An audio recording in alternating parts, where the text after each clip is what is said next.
it is always divided, but more and more, especially after the nuclear test, more and more South Korean domestic public opinion is going against Korea.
No.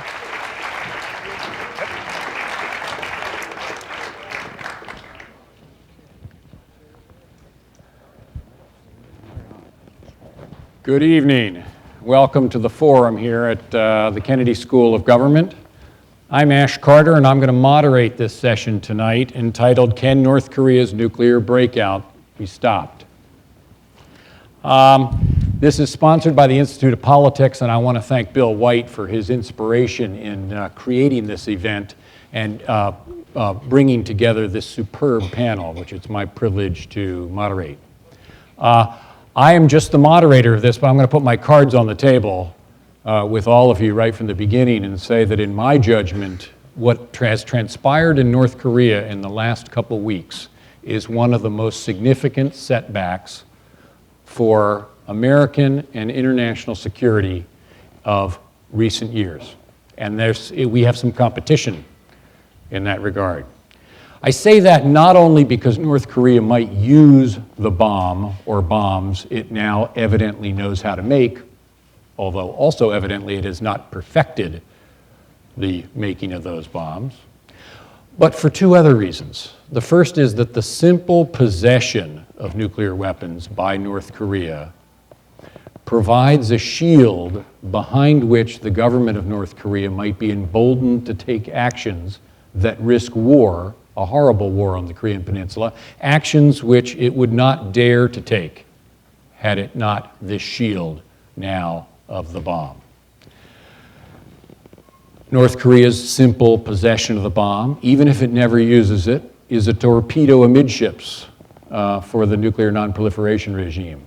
Other countries in the region, Japan, Taiwan, South Korea, will now ask themselves a question we wish they would never ask themselves, which is, are we safe without the bomb?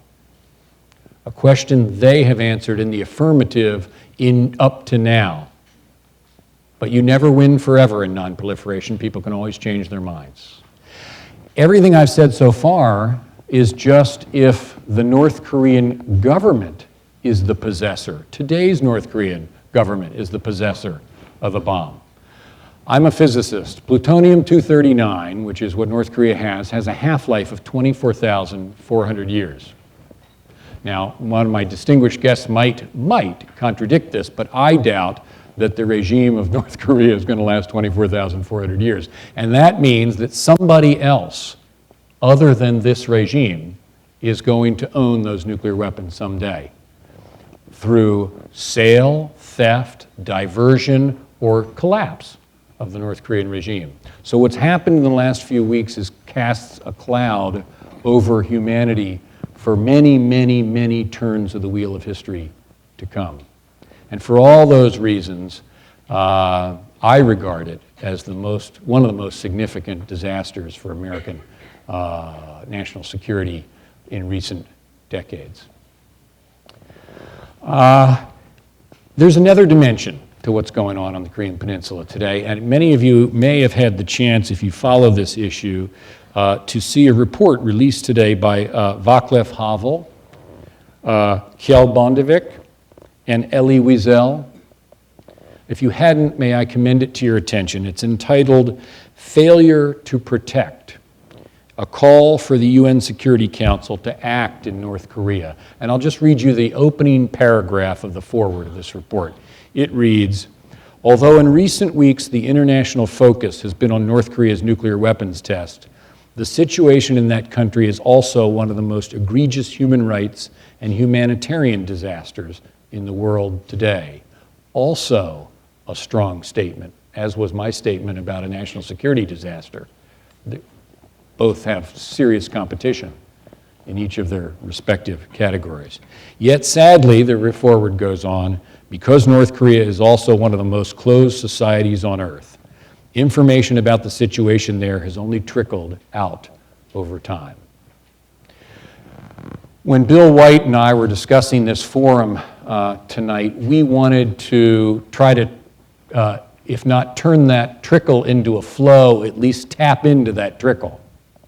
Many Americans, not you in this audience today, but many who are going to watch this probably don't know much about North Korea, and maybe your image comes from Team America. How many of you have seen the Team America movie about North Korea? I'm sure many of you. We wanted to peel that onion back a little bit and get in front of you here at the Kennedy School some people who really know North Korea, have dealt with North Korea up front and personal and directly and for a long time. I'm going to introduce them in alphabetical order, and I'm going to pose to them two questions. One having to do with the future, and another one having to do with the moment we're in now. The one about the future is going to be, cast your eyes forward, your mind forward a decade.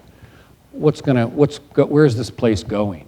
This oddity, this throwback, in a way, called North Korea. What can you imagine its future being? And what basis do you have for imagining that future? And tell us what's the most important thing we need to know about the real North Korea, not the Team America North Korea.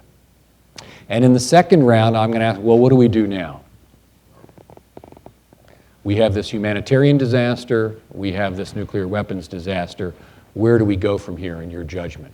We have 5 uniquely expert and distinctive perspectives, and I'm just going to introduce our 5 panelists down the line here. The first is Art Brown. Art Brown, I first got to know when I was working in the Defense Department on the North Korea problem. He was our station chief, CIA station chief in Seoul. And he ran all the operations having to do with North Korea and collecting intelligence about North Korea. Art then went on to become station chief in Tokyo, then to run the entire Asia division of the clandestine service, and then to be National Intelligence Officer for East Asia, that is, the individual in the US intelligence community responsible for producing finished intelligence to the president and other senior policymakers on what's really going on in North Korea. Next is Ambassador Choi Young-jin. Mr. Ambassador, we're very pleased to have you here today, and by view of your important responsibilities. The ambassador is the South Korean ambassador, so-called permanent representative to the United Nations of the Republic of Korea. Distinguished diplomatic career. He was Vice Foreign Minister of the ROK Foreign Ministry. He was Assistant Secretary General of the United Nations for Peacekeeping, another very important post in today's world. And he was the Deputy Executive Director of something called KEDO, and I won't spell out this acronym, but this was the organization that was charged with implementing an agreement reached in 1994 called the Agreed Framework between the United States, South Korea, Japan, and North Korea to freeze North Korea's nuclear program, an agreement that was in force for 8 years. Next, Steve Linton. Steve is chairman of the Eugene Bell Foundation. He had a PhD in Korean studies from Columbia. And more than any other, well, let me say this. NGOs, those that operate for humanitarian purposes in North Korea, are one of our critical eyes into North Korea. Because we Americans, those of you Americans in the audience, we have no diplomatic relations with North Korea. So Art didn't have the opportunity to operate out of Pyongyang. The foundations like Eugene Bell that operate in North Korea are one of the places that those of us out here in the outside world can get a window into what's going on in North Korea. Steve grew up in Korea. He had tuberculosis as a child, and the Eugene Bell Foundation is now dedicated to providing health assistance to the population of North Korea, which it desperately needs, especially in the area of tuberculosis. When I was deputy to Bill Perry, when he was North Korea policy coordinator, we were preparing to go to Pyongyang, the first presidential envoys in 50 years to go to Pyongyang in 1999. Steve wrote us a memo that was essentially going to North Korea for beginners. that was the most insightful thing I remember reading on North Korea. And when Bill White and I were talking about this forum, we thought, who better than Steve to join it. John Tillelli, also, I've known for a long time. He's associated with the Preventive Defense Project here at the Kennedy School at Harvard and also at Stanford. When I first got involved in North Korean affairs, he had that triple hat that a military commander has in the United States, in South Korea. Commander-in-Chief, United Nations Command, a command not dissolved. Let me remind you, we are in a state of war today, going back to 1953, officially, with North Korea.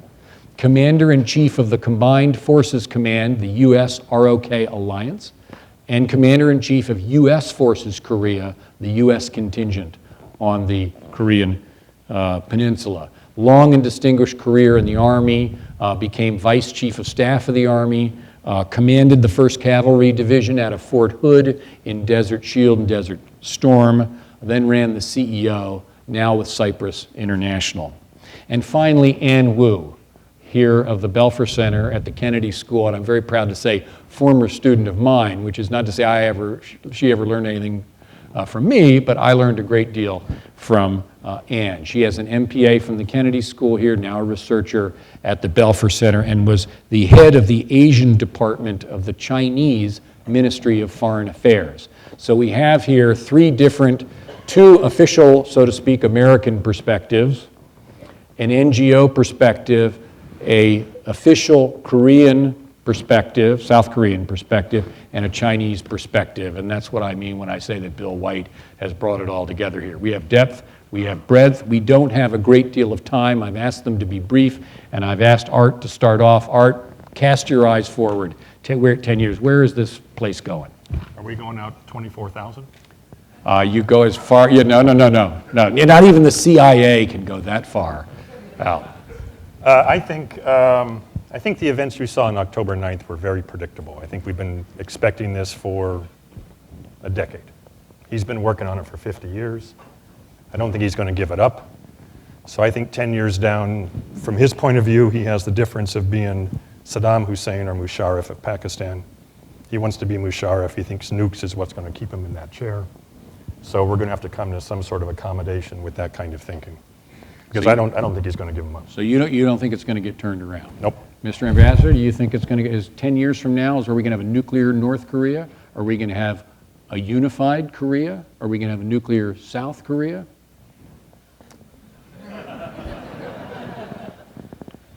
To allow ourselves a certain perspective, the best way is to compare North Korean case with that of Iran. We in the United Nations, we say Iran's basic motivation is aspiration. They want to have nuclear weapons for the prestige to enhance their cars in the hands. And North Korea's case is out of desperation. That is, survival of the regime is the basic motivation for North Korea's nuclear weapons program. That means, in Iran's case, in the long term, resolution is not, the prospect is not very good. Because even though there is a regime change, the succeeding regime will still have this aspiration to have nuclear weapons. On the other hand, because the motivation is desperation, survival of the regime, what will happen in 10 years will be crucial, whether we will get rid of those weapons program from North Korea or not. And one single factor, which is most important, will be what will happen to their leader. The chairman Kim Jong-il is so central to the regime.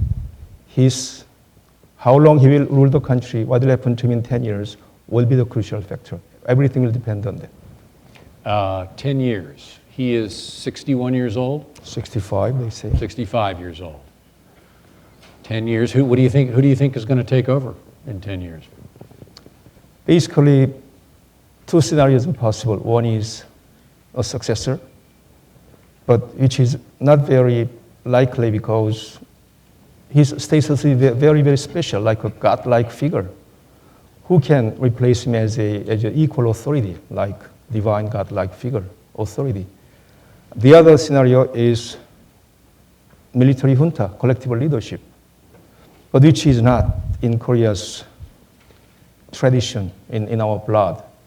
So the prospect is not very really bright after the chairman Kim Jong-il. Steve, can it last that long? You've been there. This is a population that is incapable of feeding itself, incapable of fueling itself. History, human nature would tell you this can't go on forever. Well, it can, because for one thing, things have been getting slightly better. Ever since '97, the economic situation has slowly improved. But I think the main reason why it can go on is because the other powers in the region don't want it to go away. There are downsides to the whole idea of North Korea collapsing for China, which doesn't want to see massive refugee flows, for South Korea, which doesn't want to support the North Korean population.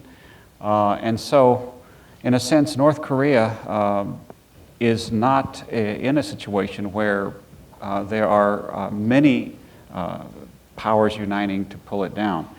But I just frankly don't see North Korea imploding.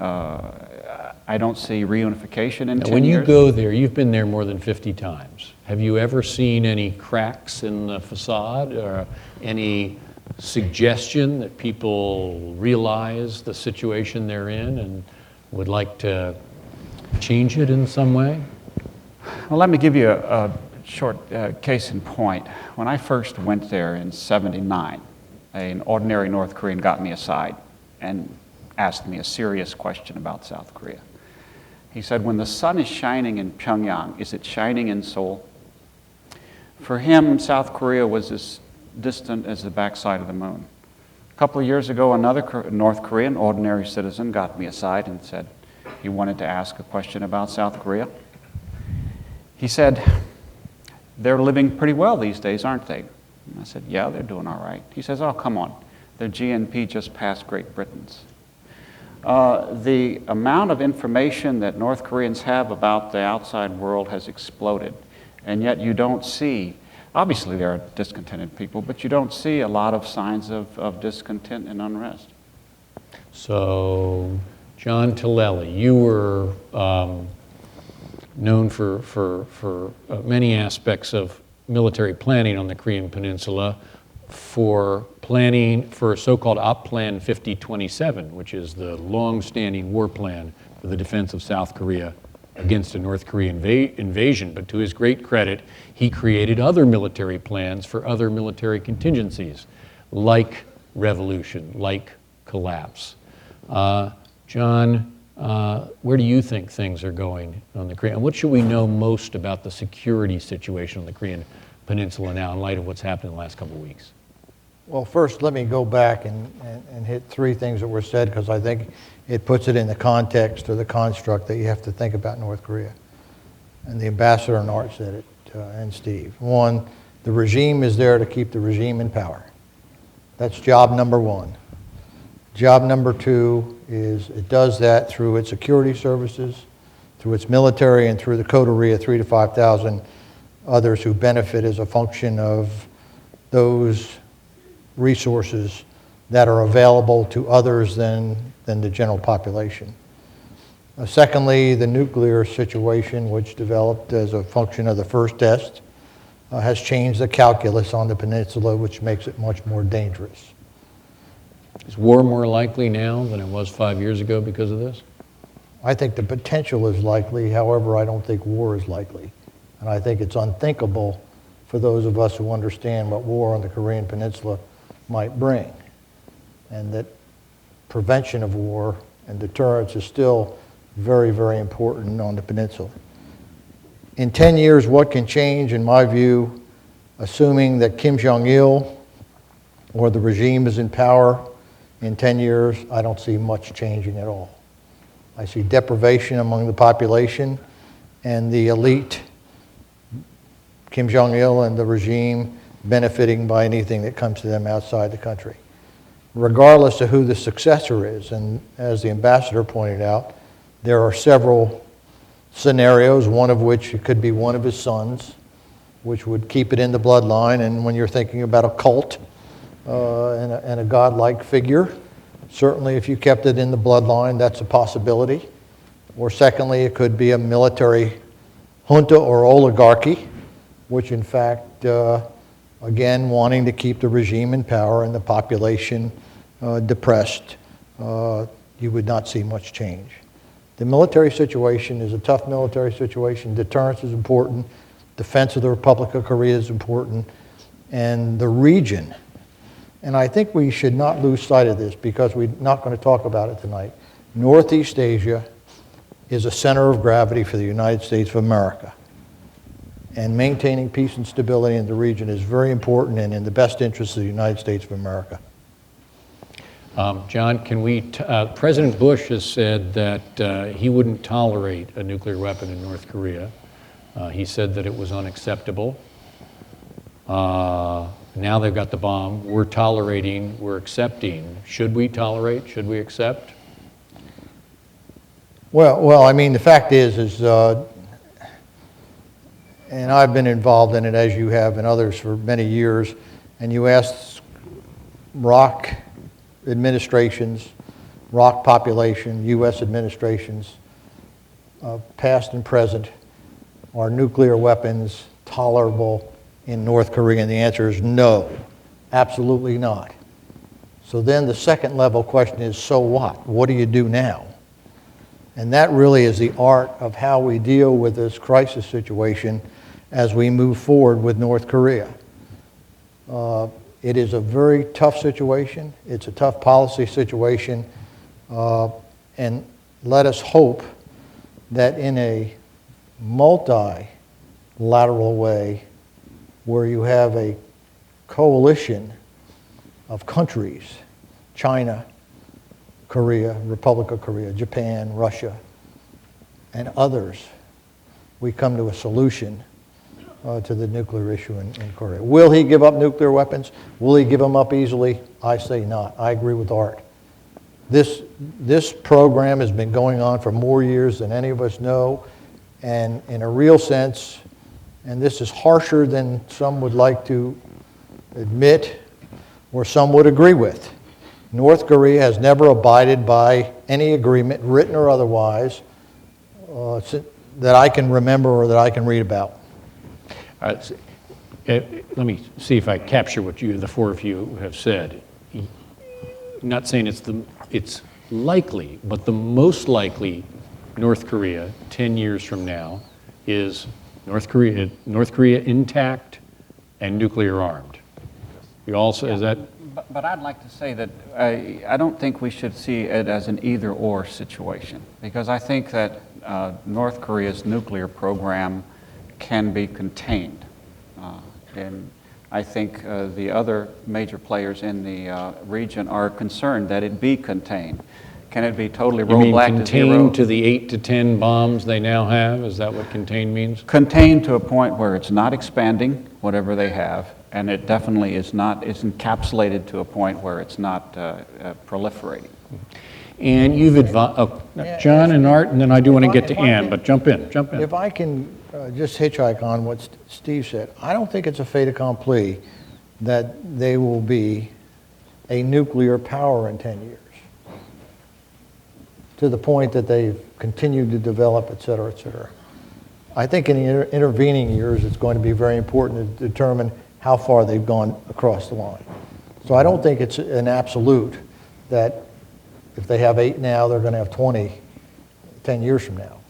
I think again, you have to have this multilateral effort to try to, for lack of a better descriptive, either stabilize or eliminate the program. Art? 8 to 10, is that where we're going to end up? I don't think we'll know. I don't think we will either. I think the dirty secret is, quite frankly, that our intelligence on Iraq WMD was better than what we have on North Korea. So, whether they got 8 to 10 or whether they make it to 20 or 28, we'll never know. It's Kentucky windage. We need to put this in perspective. Too often, North Korea's nuclear program is seen as somehow a card in its game to win recognition or benefits from the United States, and obviously that is part of it. But this is a program that, in a sense, symbolically started on August 15, 1945, when Koreans saw Japan surrender as a result of the use of nuclear weapons. And it occurred to many Koreans, not just North Koreans, that a nuclear deterrent was the best way to contain Japan. So even if the U.S. is taken out of this equation, there are still, from a North Korean's point of view, ample reasons to have a deterrent. And so obviously the solution, whether you call it a rollback or containment or whatever, is going to have to be a regional security structure that provides the guarantees that are at least functionally equivalent to having an ambiguous nuclear program. And you've advised the senior leadership of China. Is that the North Korea they see in the future? A North Korea that still exists? Dynastic succession 10 years from now, and nuclear armed? And is that an acceptable North Korea to the Chinese leadership as far as you can tell?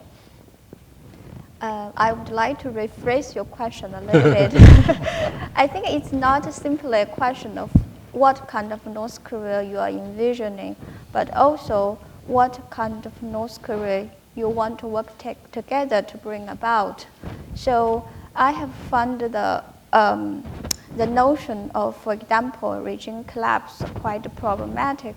I heard people talking about regime collapse maybe 10 years ago, and also it was said that the US administration signed the 1994 Framework Agreement because they predicted that the regime would collapse, so the US did not need to fulfill its obligations, under this framework. So apparently the King regime... Is that true, Art? Yes. So Yes, the it's true.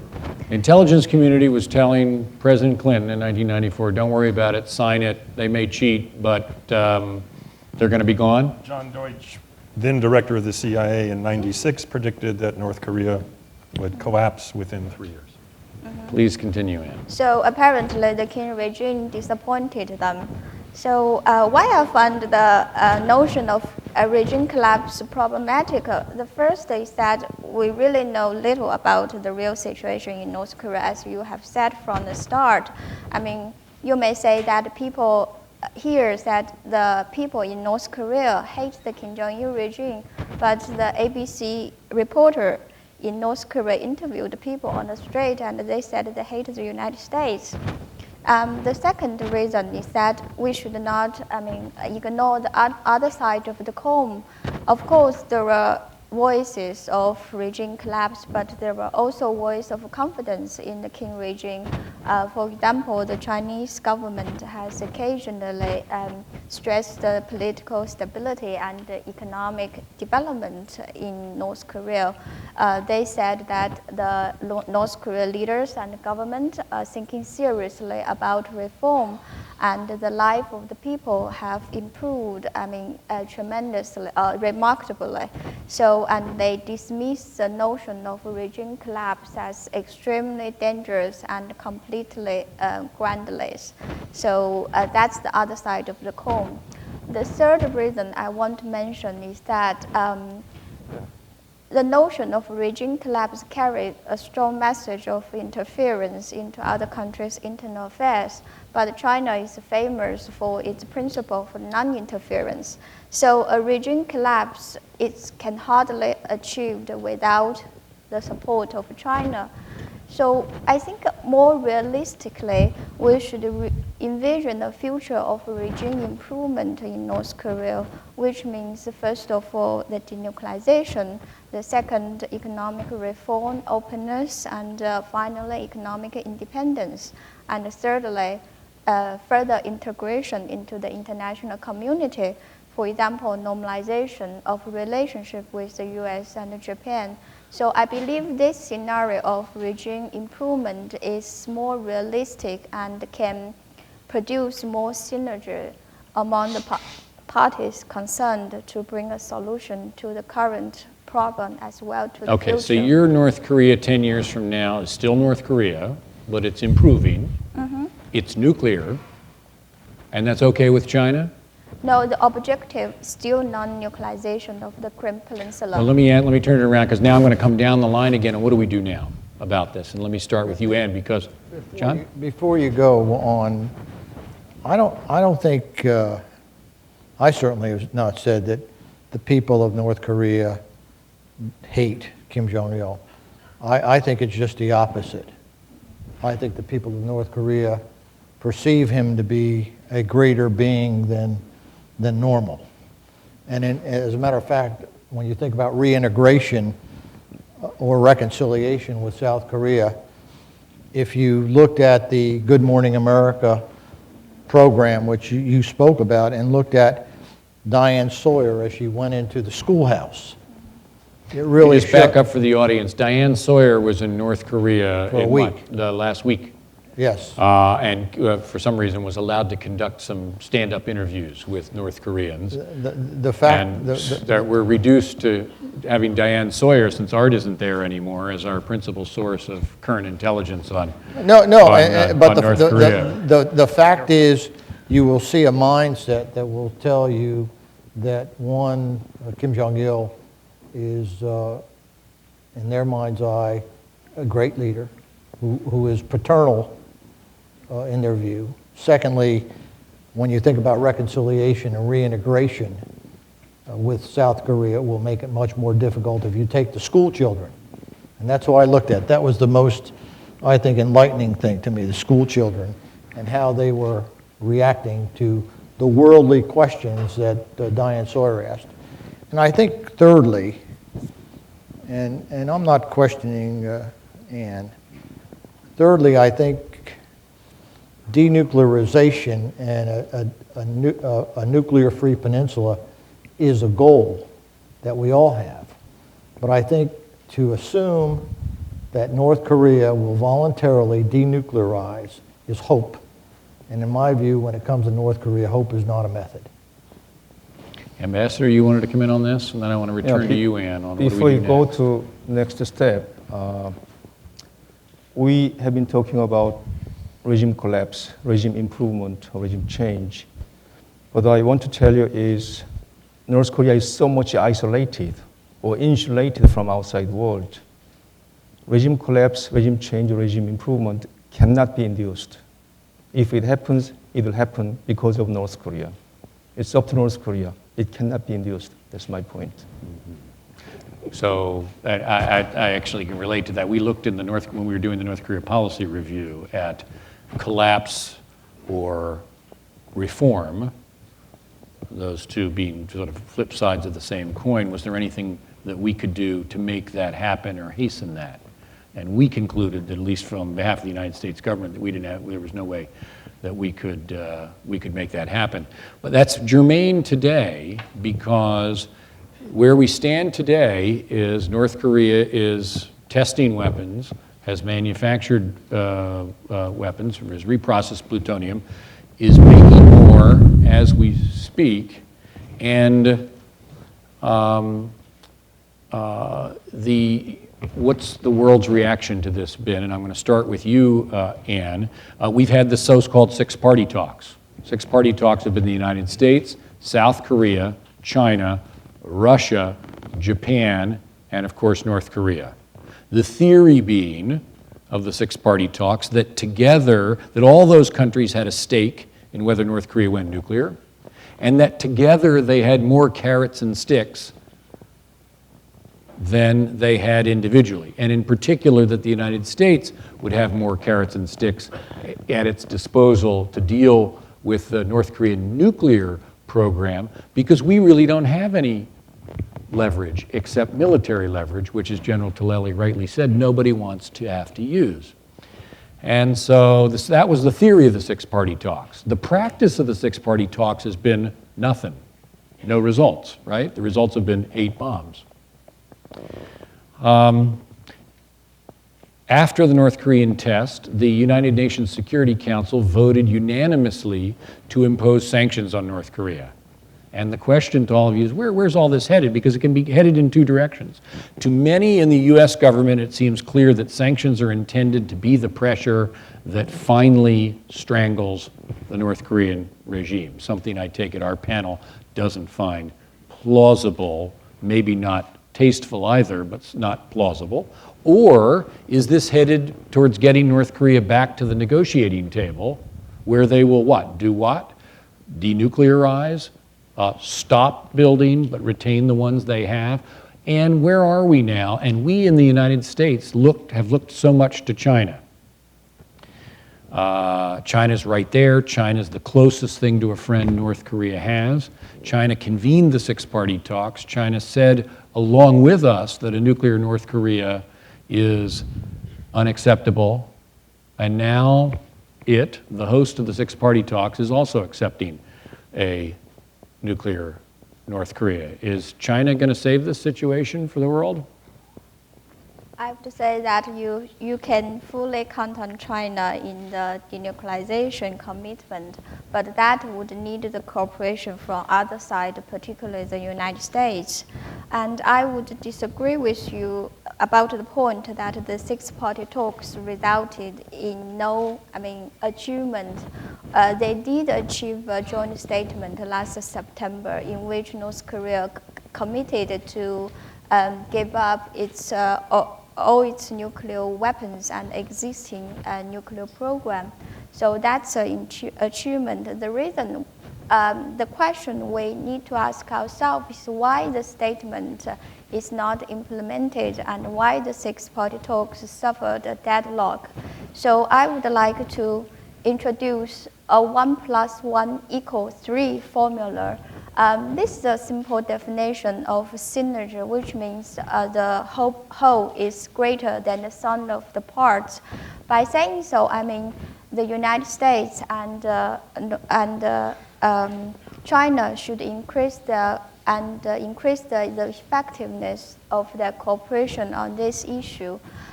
Because for the past years, the United States has counted on China to facilitate and host the 5 rounds of six-party talks. Okay, so what have we been doing wrong?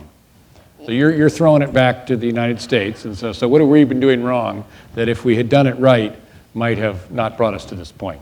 And now North Korea is boycotting these six-party talks because they said the U.S. need to lift its sanctions first. But this is apparently something that Washington will be reluctant to do. So it seems to me that China now looks like a lonely driver on a car without passengers. Both North Korea and the United States need to on board. We always have said that North Korea needs to make a strategic choice to give up its nuclear weapons. But there is a strategic choice for Washington to make as well. That's junior engagement with North Korea. After all, what North Korea wants is, the biggest interest for North Korea is still political and economic engagement with Washington. So without any flexibility or any offer from Washington, even China can facilitate the talks. There is no bargaining chips on the table, and China's car cannot drive further. So I believe that we need the cooperation from Washington in order to enable China to facilitate this process. John, if you're advising the President of the United States today, what would you recommend? Well, I will just say that I have to agree with you for once in my life that neither the four-party talks, which occurred during my tenure in Korea, nor the six-party talks have proved positive in any way, other than the fact that we look at the six-party talks, and since the communique, what has occurred? Well, the North Koreans tested a nuclear device. The North Koreans fired 7 missiles, ICBM, mid-range, and short-range missiles into the East Sea. So what's next? What do we do next? Well, I would agree with Ann if there's any possible way that under the context of goals that we wish to achieve, we can get, one, all the members of the six-party talks to agree on a way ahead and then execute the way ahead. That is, or 5 of the 6 anyway, that is one methodology. And then under the umbrella of the six-party talks, potentially the United States and North Korea could have some bilateral talks that would, for lack of a better descriptive, depressurize the crisis. Steve? In my view, I think that's the only avenue we have right now. Is that the same as getting in China's car, more or less? No, I think the fact is everybody's getting in everyone's car here. You've got the five of the 6 parties who have the same goals. And remember the process that was accomplished in 1999, led by Dr. Bill Perry, which was called the North Korea Policy Review. The reason why the North Korea Policy Review did not achieve what it intended to achieve. You had 3 parties agreeing to do one thing, and then one party did what they said they were going to do, one party did what they said they were going to do minus a little bit, and one party did not do what they said they were going to do. So consequently, you didn't have a collaborative solution that everyone executed. And I think unless you have that, we're going to be, a year from now, we'll be talking about the six-party talks if they ever meet again, and we'll say what has been produced. And I think we'll have the same answer. Steve? I think that, let's kind of cut to the chase on this. I think the U.S. needs to get real about the situation in East Asia. I think there was oftentimes I think American policy toward North Korea is driven by wishful thinking more than by reality. We have toyed with the idea of North Korean collapse for a long time. We should abandon it. North Korea has studied the collapse of other former communist regimes and has, to its own satisfaction, figured out a way how it should not collapse, and at least so far it seems to be working. Not only that, I mean, China doesn't want North Korea to collapse, and frankly, the whole North Korean population is only a little bigger than a large Chinese city. It is not that hard for China to keep North Korea from collapsing. We need to realize that China's not in our car. China will not, sanctions or otherwise, push North Korea to the wall. So we need to figure out a way to move this thing forward, as Ann says. And I'm a little bit more optimistic with dialogue. But we need both. I mean, the proponents of six-party talks are right in that there needs to be a public dimension to dialogue with North Korea. Otherwise, it just becomes a he said, she said in the press. But when North Koreans dialogue in public, they are never as flexible as they are in private. So you need both a private bilateral as well as a public six-party, four-party structure. There's another advantage to that. We need, when we have a bilateral, we have a much greater capacity to, in a sense, positively influence the policy formation process within North Korea itself. This is a very compartmentalized society. And even within the foreign ministry, the people who deal with China versus Japan versus the United States don't have the kind of dialogue that we take for granted in this country. And so getting everyone from their society who normally don't work that closely together in one stage is a bit awkward. It's maybe useful, but it's awkward. If you have a bilateral, on the other hand, you put people forward in North Korea who are arguably the most sophisticated, and in a sense personally, if not institutionally, the most invested in a positive outcome with negotiations for the United States. So I think a flexible approach to dialogue that includes both the multilateral as well as the bilateral should help a lot. Mr. Ambassador, if you were advising us now in the United States about sanctions, are they helpful? Should we do them for a while and then return to a less pressureful policy? I mean, what you've heard is people saying we want to return, try to rekindle the six-party talks. The United States is going to have to be less suggesting that its policy is designed or intended to pressure and change the North Korean regime in order for that diplomatic success to occur. But we just had an event at the United Nations which is all about putting pressure on North Korea. So how do I reconcile sanctions on the one hand with what has been said about what, if anything, will unlock North Korea? To the North Korean nuclear test, the international community was unanimous and took a very swift and strong action, which was the Security Council Resolution 1718.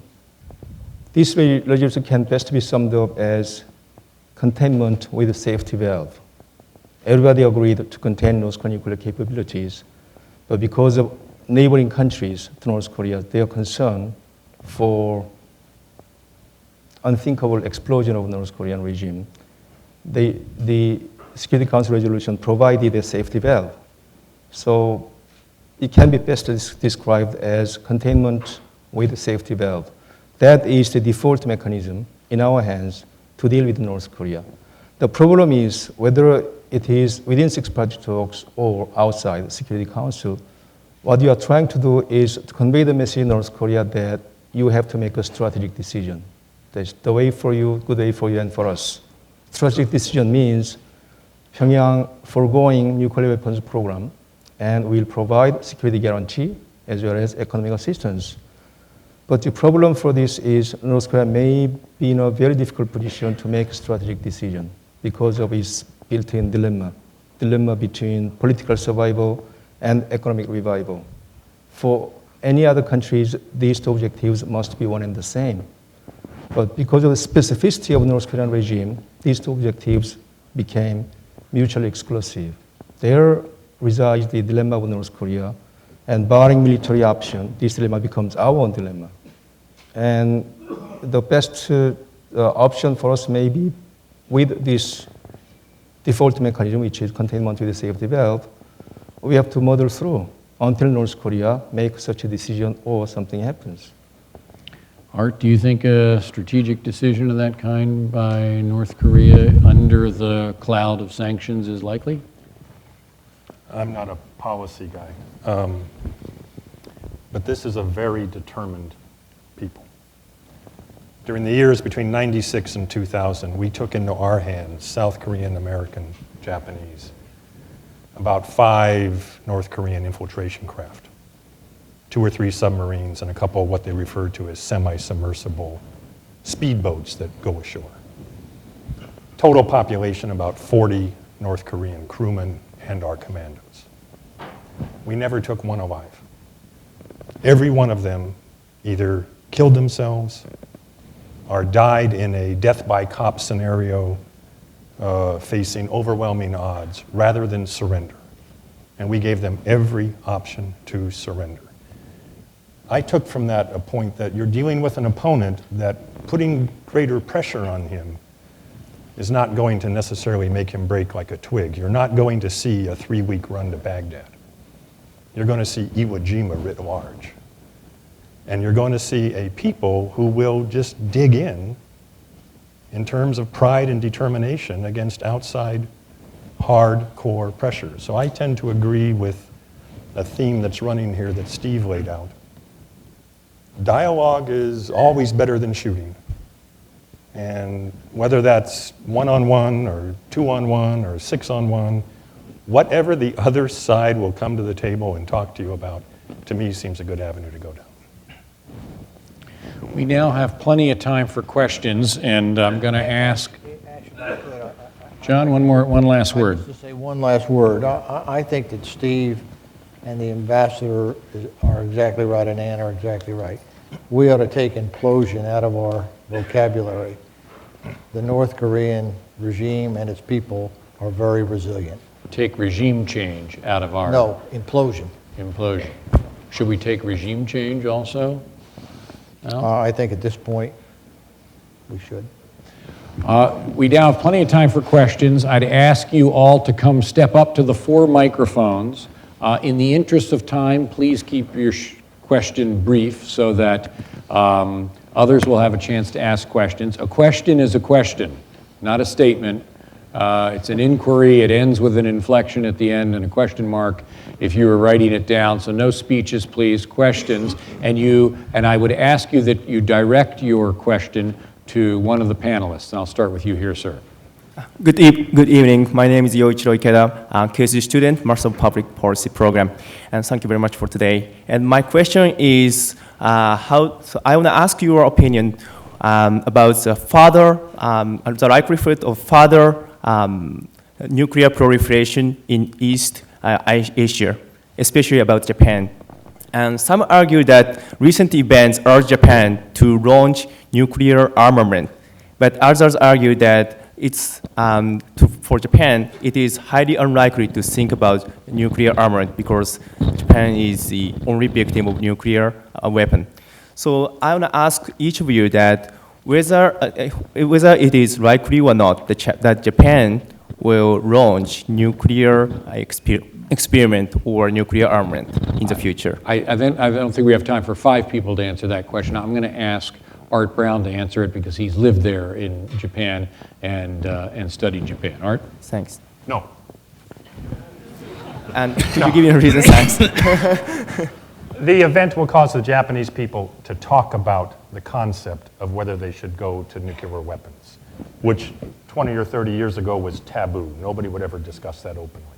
Now you'll have a small open debate. But Japanese society, in my mind, will never make the monumental change in direction that it would have to make to arm itself with nuclear weapons, no matter what North Korea does. Thank you. My name is Alexander Rossoli. I'm with the Center for Security and Social Progress, a think tank.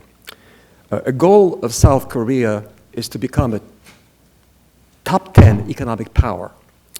Looking perhaps years into the future, if South Korea were to unite with a nuclear-armed North Korea, the result would be a powerful combination. A major economic power armed with nuclear weapons, comparable in might to the UK or France. So my question is such a scenario possible, and would it present appeal to some elements on the Korean Peninsula? Absolutely not. For 2 reasons. First, in the latter part of 1970s, when President Carter conceived this idea of withdrawing American troops from Korean Peninsula, South Korea, then Korean government toyed with this idea of having nuclear weapons, going nuclear. But after only several years of study, South Korea dropped it completely, voluntarily, because we had the option between our prosperity and democracy and nuclear weapons in complete isolation. We didn't want to trade our prosperity and democracy against nuclear weapons because you cannot eat nuclear weapons. And second, even though South Korea goes nuclear, what do you have? You have big whales surrounding small shrimp like Korea. China, Russia, Japan, United States. You cannot compete with those big giant in nuclear armaments. So the option is completely out, no. In the balcony. Ash, early last July, you and Secretary Perry created quite a stir with your op-ed piece calling for a preemptive strike against the North Korean missile site. I wondered, do you have any such thoughts about how to deal with this problem? No, I should remind the audience this moment has passed, but I've always believed that and I think that the history of our dealings with North Korea at the DMZ with respect to the issues like the Pueblo, POW, MIA, teach you that North Koreans are not mysterious, to my mind. They are strange, but they're not mysterious. We have lots of experience of dealing with the North Koreans, and you have to have a coercive dimension when you deal with North Korea. We were looking for some opportunity to demonstrate, if the United States government wished so to demonstrate, that these constant red lines that we were drawing, we were actually prepared to act to defend. But you need to do that without, if you can possibly avoid it, causing the war on the Korean Peninsula that General Talleli has imagined so vividly and which would be so horrible. So we have been looking for a place where the United States could do that. The missile launch was a particular moment in time where, with, in my judgment, not less risk than anything else I can think of escalation, we could stop North Korea from testing that missile. We could not have done that with the underground nuclear test. That test site was in the middle of the country. It would have looked like a big attack on North Korea. North Korea is a tightly coiled spring.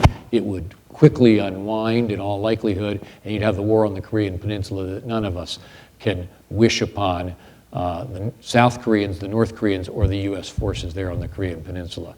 So that was an idea that I thought, and Bill Perry thought, was a way of making a statement to North Korea and defending a line.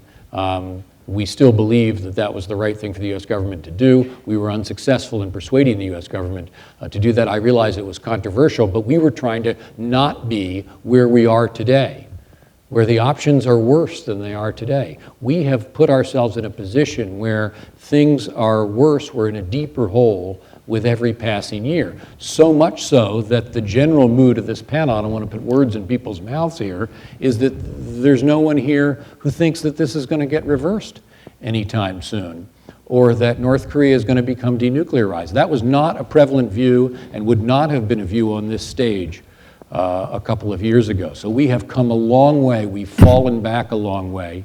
And I didn't want to be where we are today, and I'm sure none of these panelists wanted to be there either. The worst thing you can do with the North Koreans is to keep saying, don't go any further, and then let them go. Don't go any further. Better not to say anything at all if your intention is to fall back. I'm afraid we've conditioned North Korea now to believe that it can do anything at once, and nothing will happen to them. That's not a very safe place to be with respect to North Korea. So, and that's why I think the general mood, and I kind of share the panel's mood, is it's very difficult at this point to be optimistic that this situation can be turned around. Ash, can I speak? Yes, Steve, just one comment on that. I'm gonna get to not to your article, but to red lines.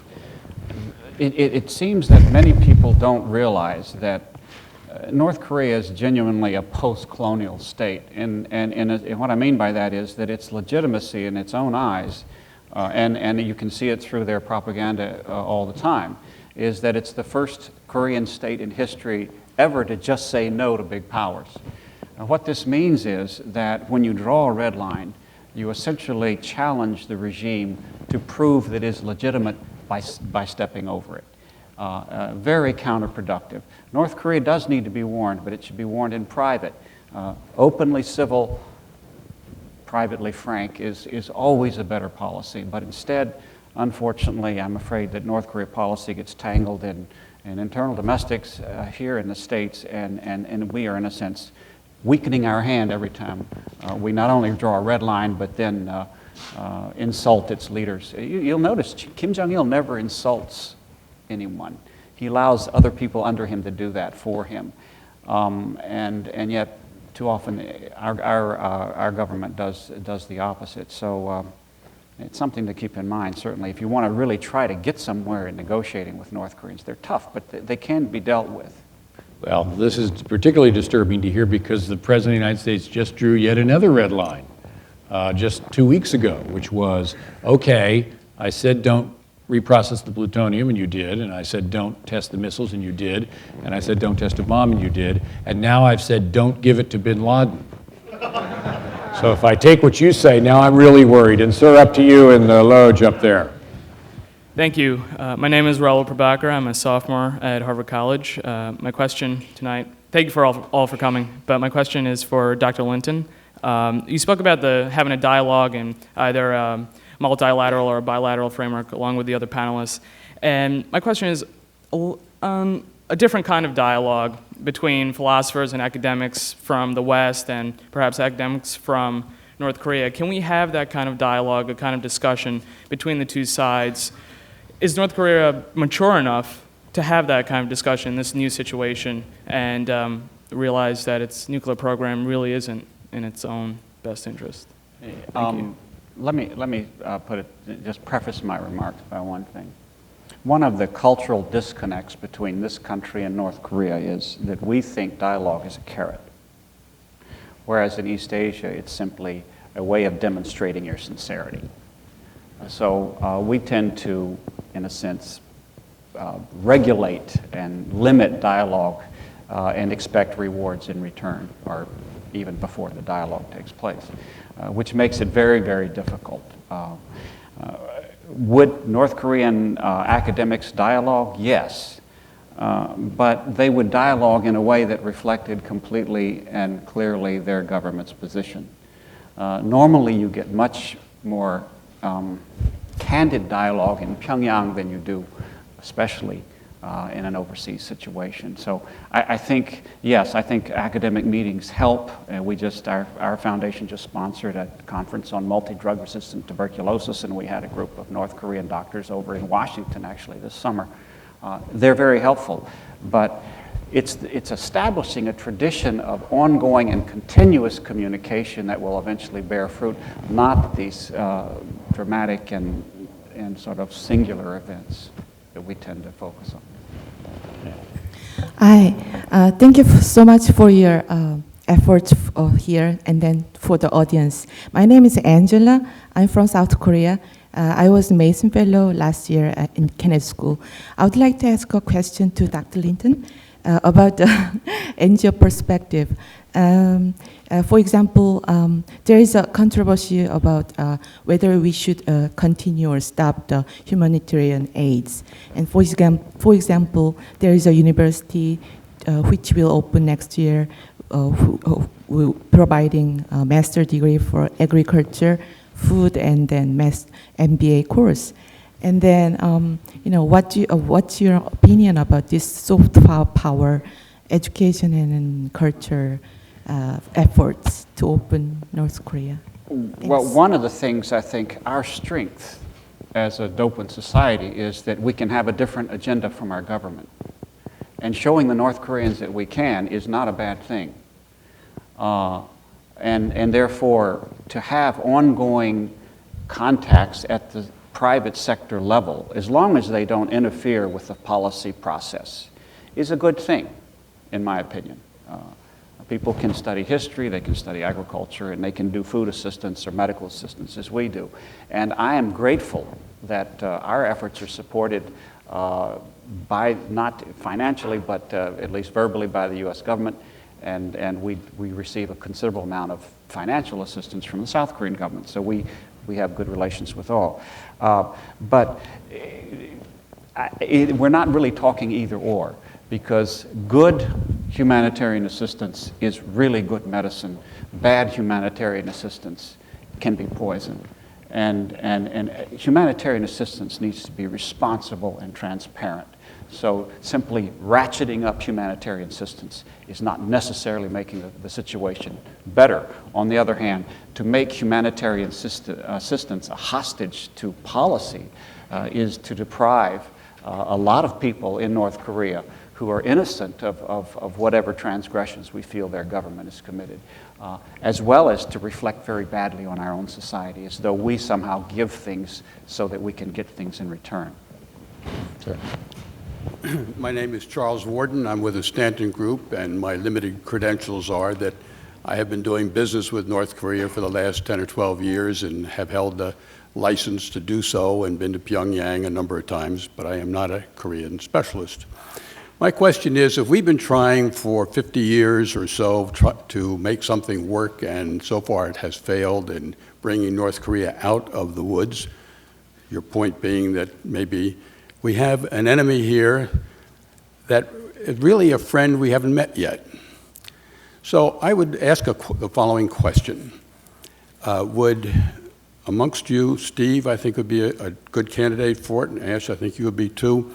Can you do the red team side and tell us what you perceived their arguments to be for why they don't give up missiles, they don't give up nuclear, they don't give up submarines, why they don't want homeless, all the other things like that? What is their argument back to us? I'll take a stab, and then let me, Steve, you also, but General Tillelli, I'd like to know your view on this. The question is red teaming, in other words, looking at them and trying to understand what they up to. My view has always been, and remains today, that the critical ingredient in the diplomatic front with North Korea is the "we'll leave you alone" promise. How you render that, when you render it, in what form you make it convincing, that's what they want most from the United States. They don't expect economic assistance from the United States. They know that no president can go to Capitol Hill, particularly after they've tested a nuclear weapon, and get economic assistance for North Korea. What we have to offer, which I would like to think our government is waiting for an opportune moment to deploy, is the promise that we're not out to get you, we're not out to change the regime. We'll never like this. We won't like it because of the way it treats its people. We won't like it because of its ideology, but we're not out to change that. That is the pitch that we tried to make to the North Koreans when I was involved in this situation. And in return, you say, but if you go for nuclear weapons, we really can't live with that. So that's what I wish we had been saying to them for these last few years, is we can live with you and not like you, but non-nuclear, but we really can't live with you nuclear. We have been suggesting that we can't live with them under any circumstances, but that it's okay that they're going nuclear, which is, to my way of thinking, the worst message, the worst of both worlds. So I have been disappointed with where we have been, and I don't know whether that'll work. I would have given you 5 years ago better than even odds that would have worked. I wouldn't necessarily give you those odds. Perhaps I misstated my question. I really meant for one of you, and either you or Steve, to stand on the other side of the table and talk back to us in the West and say, you don't understand us. Here is what we want. Here is what we see. We sit here and we talk to ourselves, we believe our own press. Mm-hmm. We don't hear anything from them that is really from the inside. And I think Steve is probably the best person. Steve, why don't you give that a shot? What do you think that we should be hearing that they might be saying? Sometimes we fall victim to our own ideology. And post-Second World War, the West has made itself believe that somehow through international organizations and through whatnot, that we are moving beyond the reasons that caused the Second World War, racism, nationalism, or hyper-nationalism, or whatever. East Asia doesn't believe that yet. Nationalism and ethnocentrism is alive and well in East Asia. North Korea has not embraced the notion that somehow the UN is going to come to its rescue if it is picked on by a big country. After all, it's still at war with the UN, we might remember. It was the first nation the UN as a corporate body invaded. Has Japan changed? Well, pick any 10 Koreans, I would imagine that at least 9 of them will tell you no. And that's including South Koreans as well. South Korea is the abnormality here. It has, as the ambassador has said, it has committed itself not only to democracy, but to a network of alliances, rather than to rely on its own resources for its ultimate line of defense.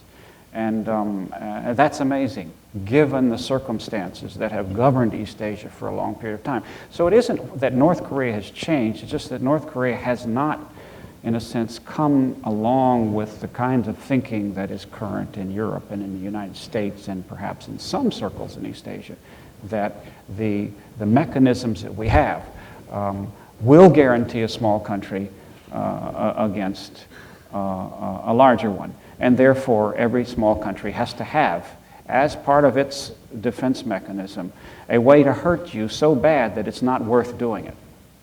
And in a sense, that's why North Korea has pushed its nuclear program. But I'm probably telling you something you've already heard from them. So. Art, you want to add something to this? Then I want to go to the gentleman. They want respect. That's what this is about. Kim Jong-il wants to sit at the big table with the adults. And unfortunately, the way he's going about it precludes us from offering him respect. That to me is the rub point. Now, I hear two different things there. I hear that there's no way, I hear from Steve, there's no way to make North Korea feel secure because they continue to believe that in their neighborhood and around the world, they're isolated and that there's no structure to make them safe, and autarky in matters of defense is the only way. Are you disagreeing with that, Art? No, I mean, I agree with that, but the way they're going to feel secure is by possessing nuclear weapons. He looks at Musharraf, who popped 5 nukes in '98, took a whole bunch of sanctions, and by 2003 is riding around the pickup truck in Crawford. There's a joke in Pyongyang. What is the difference between North Korea and Grenada? Well, the answer is a nuclear program. Right. Case closed. I hope this is not a naive question, but is there any truth to the fact that shortly after the Clinton-Albright commitments and the agreements bilaterally with North Korea, that when the Republicans came to power with the Newt Gingrich contract with America and so forth in the Congress, they proceeded to underfund and undercut the American commitments to North Korea in that agreement regarding fuel and the nuclear plant and other quid pro quo commitments? If so, we certainly have a certain amount of blame for being where we are now, and can we ever reach an agreement with North Korea in view of our very polarized internal national politics?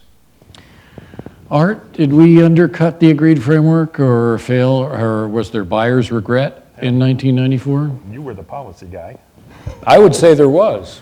Yeah, I mean, I think certainly from a North Korean perspective, that is the way they look at the exchange. They were promised a couple light water reactors. They were promised some other economic goodies.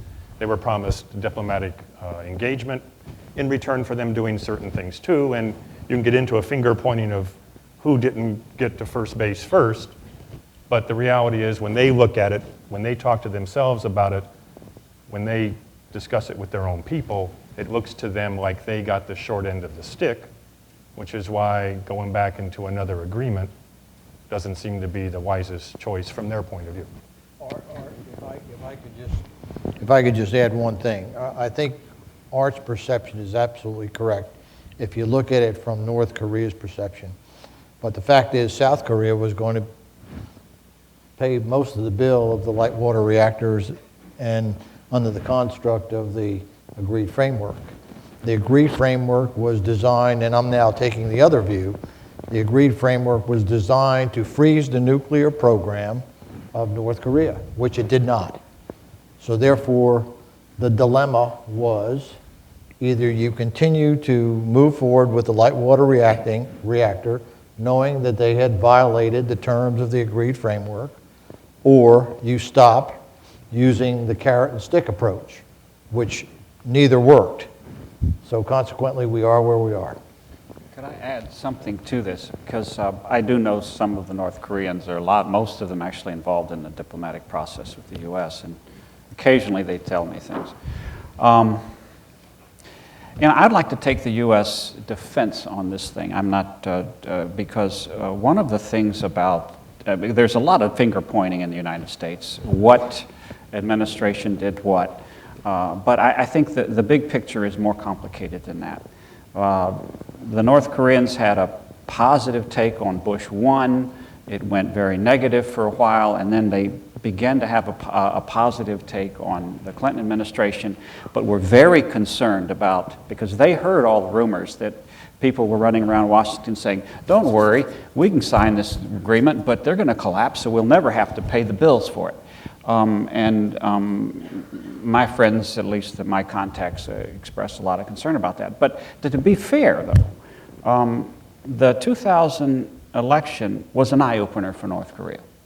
Up until the 2000, North Koreans assumed that there was a small group of mysterious people who pulled the strings in American society behind the whole electoral process, and therefore could guarantee some kind of continuity.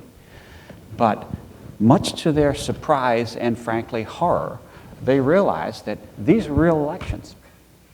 And in the American system, every 4 years, you throw the dice up in the air, and nobody knows how it's going to come down, which means that no matter what agreement you cut with an American administration, conceivably it can be turned over in the next general election. Well, that's who we are. And that view of reality was pretty frightening to the North Koreans, who prefer to think in their leadership terms from generation to generation rather than from election cycle to election cycle. And so this problem is not just about who made mistakes, but it's about fundamentally two perceptions of reality coming together, somehow trying to work it out. Ash, before you go on, I'd ask Art to comment on this because I think it is a relevant point. From day one of the agreed framework, the North Koreans were cheating and developing a nuclear program. And the fact is if we say that a nuclear North Korea is intolerable, you either have a choice. You accept what they're doing or you take away what they perceive to be a benefit to them. And the fact is they were developing nuclear weapons. We know that.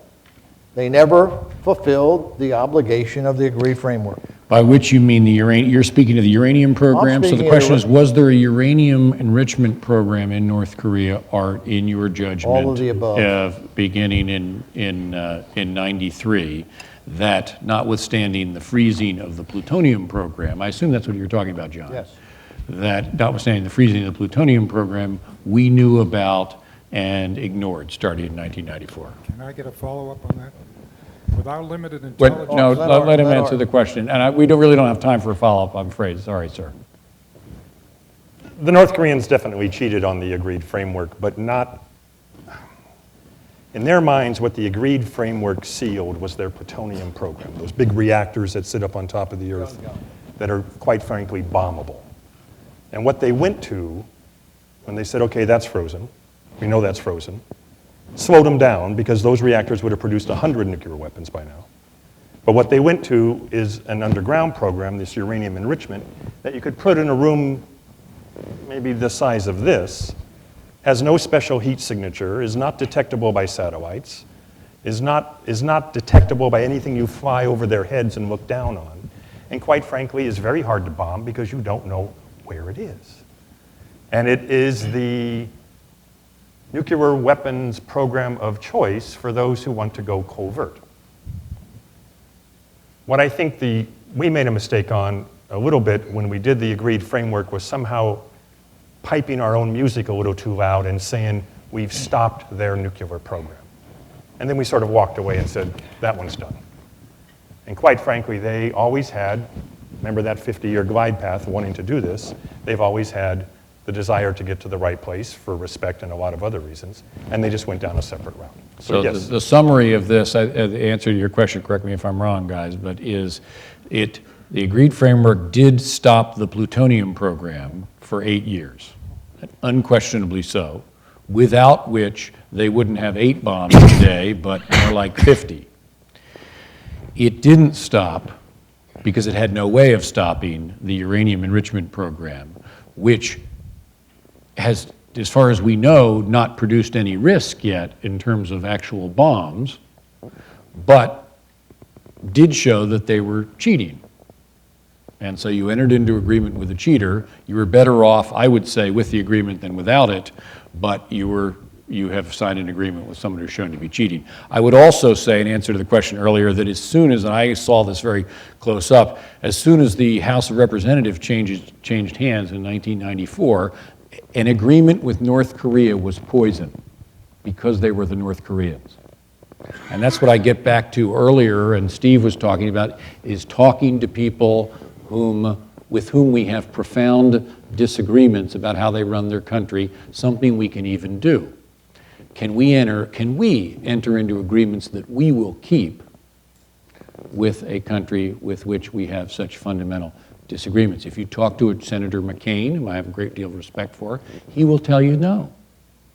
So he will be, I would presume, he was certainly opposed to the agreed framework to any kind of deal you make with North Korea. And yet we were saying earlier, in order for North Korea to have any chance, you have to be able to say to the North Koreans, we're not out to get you.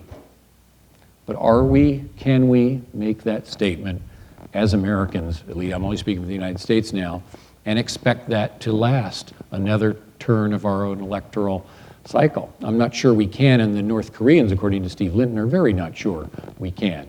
To you here, sir. Sir, your question. Thank you for the chance to the question. My name is Jang Yun-shin, I'm a Yonsei University freshman. My question is to Ambassador of South Korea.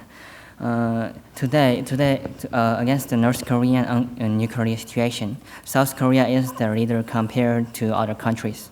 Why can't South Korea place a lead role? And why doesn't the South Korean government participate in sanctions against North Korea? Also, North Korea... I'm sorry, one question time. Will South Korea participate in sanctions against North Korea? Yes. Also, most South Korean people think that the sunshine policy is a failure.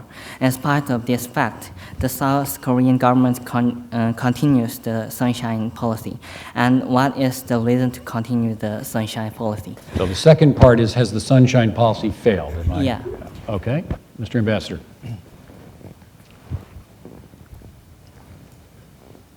The Security Council passed Resolution 1718, and they established a sanctions committee. And they reviewed what kind of materials must be embargoed. And they reviewed existing 3 mechanisms. One is for nuclear materials, which is called NSG, Nuclear Suppliers Group. And for the biological chemical weapons, you have Australian group. And for the delivery means we have MTCL, Missile Technology Control Regime. Korea is members of all these 3 mechanisms. So we have already been implementing these measures. So whether South Korea is following the sanctions or not is out of question because we are always doing it. And the perception you read in the newspaper is not very exact because they compare what China is ready to do and Korea is doing. So my answer is Korea is implementing faithfully the sanctions already, even before the passage of the Security Council resolution. To your second question, difficult to answer because I need some explanation to that. Unlike Germany, which remained unified only for 8 years, from Bismarck unified it in 1870 until it divided it after the Second World War, 70 years remained unified. Korean people, we were one people for more than 1,000 years. So they are brothers, no matter what happened to them. At the same time, they almost annihilated South Korea during the Korean War. So they are enemies. This dualism is in our mind, in our emotion. So it's difficult to choose one or the other. You have to take both into account to deal with North Korea. That poses a dilemma for us. So it seems that this engagement policy is not responded by reciprocity from North Korea, that's for sure. That's why there is so much debate inside South Korea. The engagement policy measures, especially Kaesong Industrial Complex and Gyeongang Mountain project, are under review. And government is now considering the scope and pace, how to control these 2 projects. But asking Koreans to abandon completely the engagement policy is just like asking us to forget they are your brothers, your relatives. So there are some difficult choice for us, but this nuclear test is a very serious matter.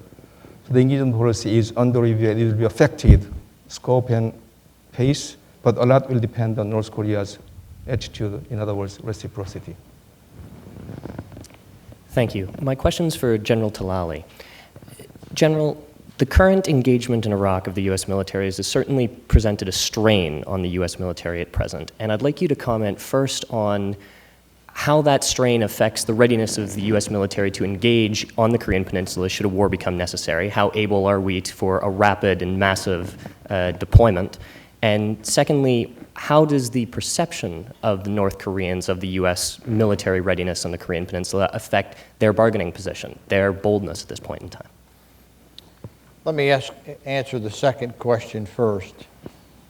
I don't think that the readiness of the, first of all, remember that the United States forces in the Republic of Korea are the minority players.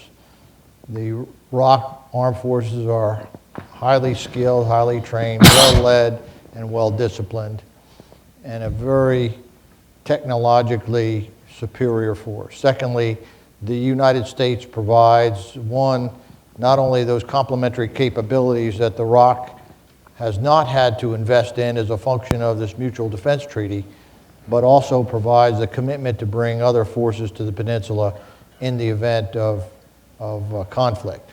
The job is deterrence and defense. We're committed to do that. We have about 130,000 plus troops in Iraq right now.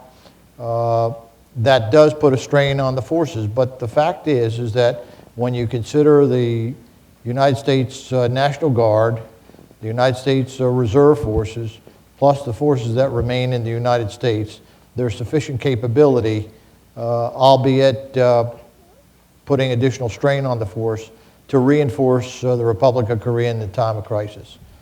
The fact of the matter is, if any of us think that if there were a conflict on the peninsula, that the Republic of Korea would not win the conflict, we have our head in the sand. We are far superior as an alliance. It is a strong and a unique alliance. It's the best alliance in the world. It will continue to be so, and it's like, I use a poor analogy, it's like a family. Even though you have some disagreements in the family, at the end of the day, it is still a family. And the ROC and the U.S. as a family has been since the end of the Korean War, and it's a very important alliance to the United States of America, not only today, but in the future. John, wouldn't you say that what our critical ingredient is our air and maritime forces, which are not the ones that are tied up so much Initially, certainly the maritime forces, the air forces, the command, control, communications, intelligence, surveillance, and reconnaissance are those complementary capabilities that are readily available to the combatant commander, if necessary, and to the ROC U.S. alliance. This gentleman has the last question of our evening. My question is a play off of what Anne spoke about. She said that that the Chinese government has always maintained a policy of not intervening in the internal affairs of another country. Now, with that being said, it seems as if that we're at this current juncture, because at the point, like to even entertain the idea of like regime change, is something that's very, very counterproductive. In that, with a nuclear like North Korea, like how else could you deal with somebody on this level of like regime change? It doesn't make sense. It's never quite made sense in the past, and it seems as if that China right now sits in a very comfortable position because they know that a nuclear like North Korea is not a threat to them. So I mean, and that can also be extended into like the whole like Iraq dilemma, in that, well, like what is to be expected, let's say 50 years from now, when the regime that comes out of Iraq decides to go military and what's called like nuclear, and is very, very anti-West, I sort of say. So I really want the general to comment on regime change and how productive like the government thinks it is. So the question is about China's view on the regime change? Yes. Okay. And also, like after you're done, I want the general to also take a stab at it as well. China, I think, never buy the concept of regime change. As I said before, this is a clear message that means interference into other countries' internal affairs. And China never favored the regime change in Iraq. So I think the line is there. No interference into other countries' internal affairs. North Korea is a sovereign state with its strong pride and strong nationalism, and it has its own road to follow. So we outside force cannot force one country to follow certain course. So I think that's China's consistent line on the regime change. John, you have the last word on regime change. I think it's a very complex issue that you raise. The fact is if you assume that the regime's goal number one is to remain in power, they're going to do everything necessary to remain in power. I think that's their goal. I think as we all posited 10 years down the road, the regime or something that looks like the regime will be in power. And the fact is I think that's what we're faced with in the future.